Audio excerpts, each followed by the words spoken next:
ಭಟ್ಕಳ ಸ್ಫೋಟಿಸುವ ಬೆದರಿಕೆ ಮೈಸೂರಿನಲ್ಲಿ ವಶಕ್ಕೆ. ಇಮೇಲ್ ಬೆದರಿಕೆ ಹಾಕಿದವನನ್ನ ಪೊಲೀಸರು ಪತ್ತೆ ಹಚ್ಚಿದ್ದಾರೆ, ವಶಕ್ಕೆ ಪಡೆದಿದ್ದಾರೆ. ಉತ್ತರ ಕನ್ನಡ ಎಸ್ಪಿ ನೇತೃತ್ವದಲ್ಲಿ ನಡೆದಂತಹ ಕಾರ್ಯಾಚರಣೆ.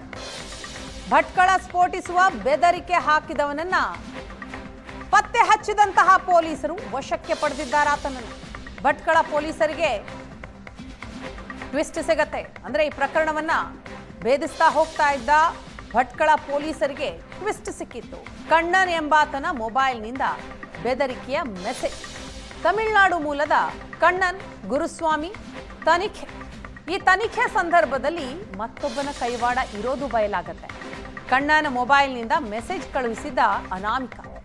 ಬೆದರಿಕೆ ಹಾಕಿದ್ದ ಮೋಸ್ಟ್ ವಾಂಟೆಡ್ ಮೈಸೂರಿನಲ್ಲಿ ಪತ್ತೆಯಾಗಿದ್ದಾರೆ.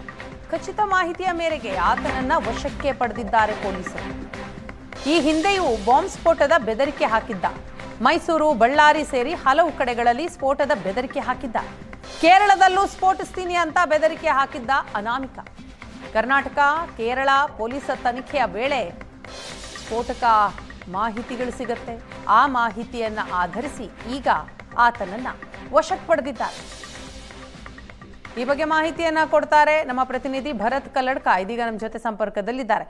ಭರತ್, ಭಟ್ಕಳ ಸ್ಫೋಟಿಸ್ತೀನಿ ಅಂತ ಹೇಳಿದವನನ್ನ ಕೊನೆಗೂ ಕೂಡ ವಶಕ್ಕೆ ಪಡೆದಿದ್ದಾರೆ ಪೊಲೀಸರು. ಹೇಗ್ ನಡೀತು ಕಾರ್ಯಾಚರಣೆ, ಏನೆಲ್ಲ ಡೀಟೇಲ್ಸ್ ಸಿಗ್ತಾ ಇದೆ?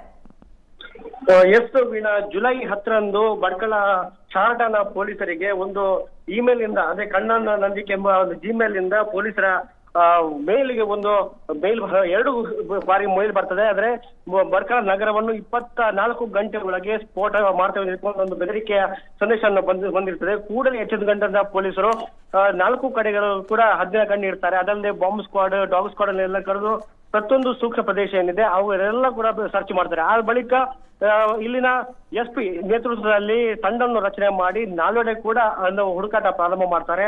ಸೊ ಇದೀಗ ಒಂದು ಈ ಅವರ ಹುಡುಕಾಟಕ್ಕೆ ಒಂದು ಫಲವಾಗಿ ಒಂದು ಆ ವ್ಯಕ್ತಿ ಯಾರಿದ್ದಾರೆ, ಯಾರ ವ್ಯಕ್ತಿಯಿಂದ ಈ ಮೇಲ್ ಬಂದಿತ್ತು ಅವರನ್ನು ಪತ್ತೆ ಹಚ್ಚಲಾಗಿರುವಂತದ್ದು. ಅಂದ್ರೆ ಆ ವ್ಯಕ್ತಿ ತಮಿಳುನಾಡು ಮೂಲದ ಕಣ್ಣನ್ ಎಂಬ ವ್ಯಕ್ತಿ ಆಗಿರುವಂತದ್ದು. ಅವರನ್ನು ಈಗಾಗಲೇ ಪೊಲೀಸರು ಹಿಡಿದು ವಿಚಾರಣೆ ಕೂಡ ಮಾಡಿದ್ದಾರೆ. ಸೊ ಈ ವಿಚಾರಣೆ ವೇಳೆ ಒಂದು ಸಾಕಷ್ಟು ಟ್ವಿಸ್ಟ್ ಕೂಡ ಸಿಕ್ಕಿರುವಂತದ್ದು. ಯಾಕಂದ್ರೆ ಈ ಕಣ್ಣನ್ ಅವರ ಮೊಬೈಲ್ ಇಂದ ಮತ್ತೊಬ್ಬ ವ್ಯಕ್ತಿ ಮೇಲ್ ಮಾಡಿರುವಂತದ್ದು. ಸೊ ಈ ಪೊಲೀಸರಿಗೆ ಆ ವ್ಯಕ್ತಿ ಯಾರು ಎಂಬುದು ಕೂಡ ಈಗಾಗಲೇ ಪತ್ತೆ ಆಗಿರೋದು. ಆ ವ್ಯಕ್ತಿ ಈಗಾಗಲೇ ಮೈಸೂರಿನಲ್ಲಿ ಇರುವಂತದ್ದು.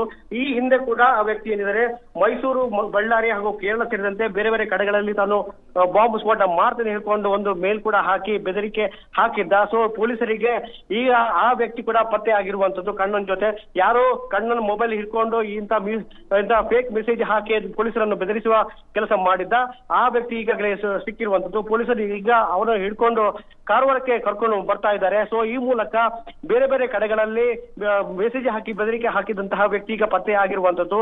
ಸೊ ಆ ವ್ಯಕ್ತಿ ಈಗ ಬೇರೆ ಬೇರೆ ಕಡೆಯ ಪೊಲೀಸರು ಕೂಡ ಈಗ ಇನ್ವೆಸ್ಟಿಗೇಷನ್ ಮಾಡ್ಲಿಕ್ಕೆ ತಯಾರು ಮಾಡ್ಕೊಂಡಿದ್ದಾರೆ. ಯಾಕಂದ್ರೆ ಈ ಹಿಂದೆ ಅವನು ಬೆದರಿಕೆ ಹಾಕಿದ್ದ, ಅವನ ಉದ್ದೇಶ ಏನಾಗಿತ್ತು, ನಿಜವಾಗಿಯೂ ಅವನು ಬೇರೆ ಯಾವುದು ಉಗ್ರಗಾಮಿ ಕೃತ್ಯದಲ್ಲಿ ತೊಡಗಿದಂತ ಸಂಘಟನೆಯಲ್ಲಿ ತೊಡಗಿಸಿಕೊಂಡಿದ್ದಾನೆ ಎಂಬುದು ಈಗಾಗಲೇ ಇವರನ್ನು ವಿಚಾರಣೆ ಮಾಡಲಿಕ್ಕೆ ಈಗ ಪೊಲೀಸರು ಮುಂದಾಗಿದ್ದಾರೆ. ವೀಣಾ, ಥ್ಯಾಂಕ್ ಯು ಭರತ್ ತಮ್ಮ ಡೀಟೇಲ್ಸ್ಗಾಗಿ.